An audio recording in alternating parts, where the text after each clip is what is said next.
খেলায় যখন কেউ গোল দিতে না পারে তখন প্রতিপক্ষকে ফাউল করে।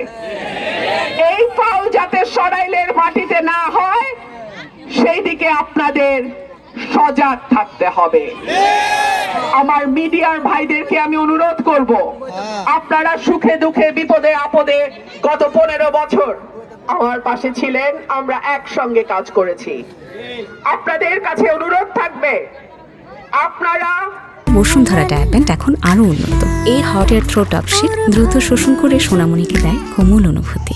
কেন্দ্রে কেন্দ্রে আপনাদের টিম পাঠিয়ে আপনারা আমার ভোটগুলোর পাহারাদার হিসেবে আপনাদের ক্যামেরা, আপনাদের গণমাধ্যমকে সজাগ রাখবেন।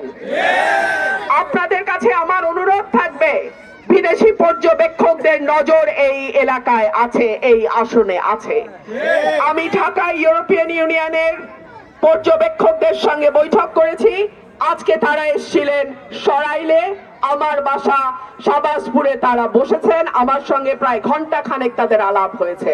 সুতরাং কেউ যদি মনে করেন ইলেকশন ইঞ্জিনিয়ারিং করবেন এই আসনে, তাদেরকে আমি সাবধান করে দেই।